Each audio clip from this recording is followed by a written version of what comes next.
So as I enter my final few weeks here at Patna as a year 13, it's become a really reflective time. Many of you that I know personally will go on to change the world in so many different and amazing ways. Global health, technology, the environment. Me? I just really want to create art for animated films. In my opinion, hearing and telling stories is as important to our psychological health as being disease-free is to our physical. A truth that I take away from animation is that the stories they tell are far beyond just commerce or entertainment or even art. It transcends all of these categories. What the stories create are part of a continuum, reflecting the human experience, our shared mythology and past. From the goofiest cartoons to the most revered films, it's truth that we're after. How is it that different cultures, not connected by space or time or any form of communication, somehow produce similar or even identical tales? How is it that there is a beauty and a beast in almost every spoken or written language?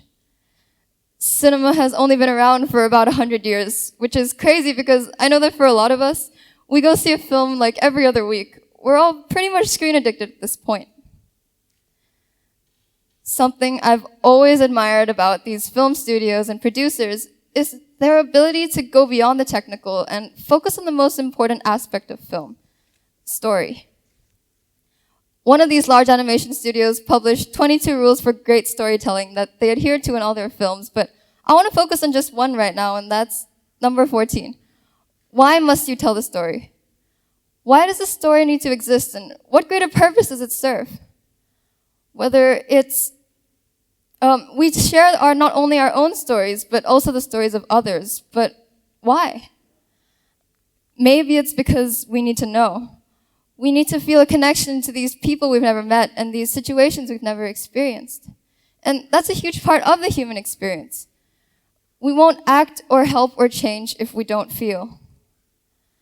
I mean, statistics are statistics, but in the end, they don't make us feel guilty or motivated or passionate. It's the people and stories that drive us to make the world a little better. We hear these stories and we connect. We feel the urge to share these stories so that others can connect too.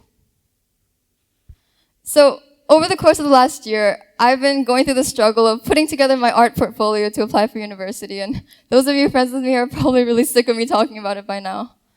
But one of the things I included was this really short stop-motion animation that I made. I'm sure you guys have all seen those wooden Thai spirit houses. You see them everywhere in Bangkok, on the streets, next to people's houses, in front of markets. It's pretty common for Thai people to believe that by offering these spirits, those strawberry red Fanta bottles you see, that'll bring them good luck and fortune. But often they get a pretty bad rep. They're feared and mysterious and unknown. So my thought was just, what if the character and the spirit inside was really just this cute, short, stubby little spirit that has maybe grown a belly from having just a bit too much soda to drink? So here's a story about literally the most random thing, and it just goes to show that stories can come from absolutely anywhere. They make you think about things you never thought about before, big or small. In essence, storytelling is just retelling old news. Before Wikipedia, all the important things we learned came from storytelling. It's ancient, it's prehistoric, it's innate. We don't have to learn how to be a storyteller. We're born with it. We're all just vessels for the stories we carry. So, whether it's understanding the virtues of cooperation over pridefulness, coming into terms with the death of a loved one, or pursuing your passion despite your background, these are all films that portray ideas and concepts central to socio and emotional development. Things kids should be learning about in their most impressionable years. According to a study done at the University of Nottingham on how animation influences learning, they found that children actually have a better cognitive reaction to animation. They focus on it better than they can on live action, books, or even real life, because they can absorb its meanings better. Growing up, TV teaches us everything from how to kiss to how to tie our shoelaces, and that's the direct message that cartoons have. A very rectangular, well-dressed sponge living under the sea taught us, love yourself and stay optimistic. And from Pocket Monsters, remain loyal to your friends. Even a ragtag family of talking toys taught us, help others, it feels good.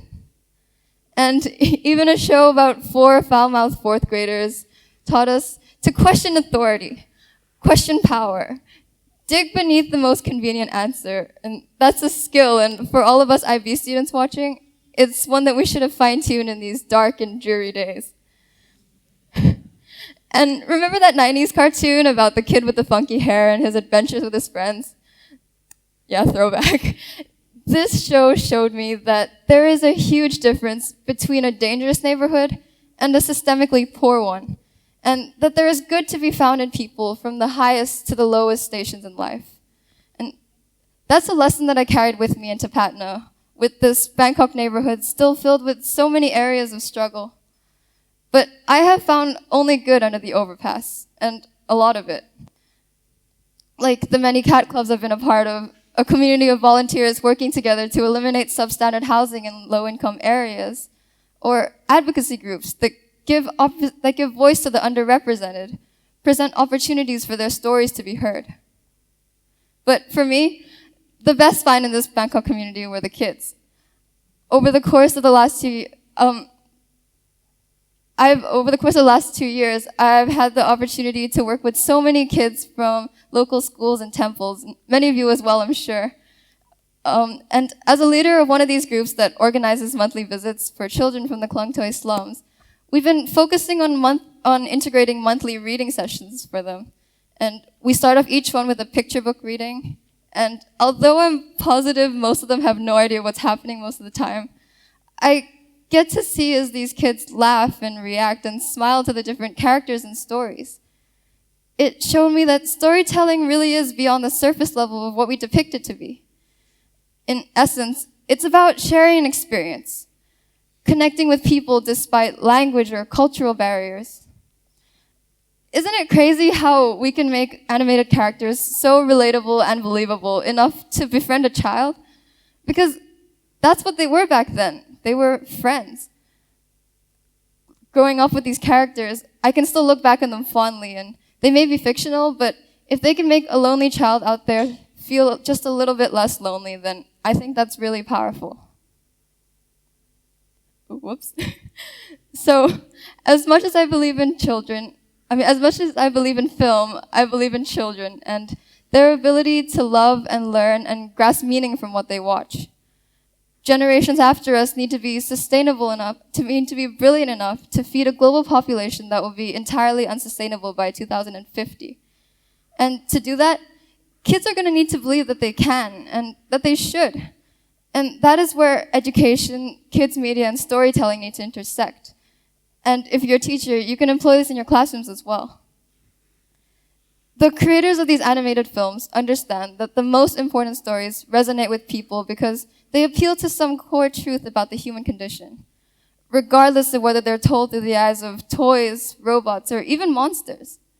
They're able to really empathize with their audiences as if to say, we know you're feeling this way, now let us show you why you're feeling this way.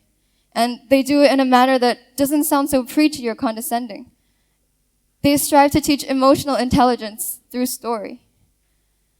So, by working with kids and watching far too many movies, I've come to see that nothing matters more in developing a good person, someone with an open mind and heart, than being told you already are one. So, just keep swimming.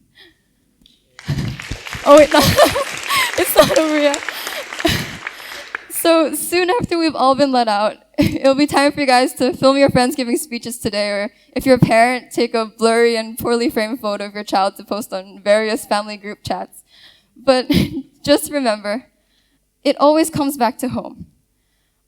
So I may not be the loudest person in this room, and I may not have some grand story to share, but not all movies are magic and mystery.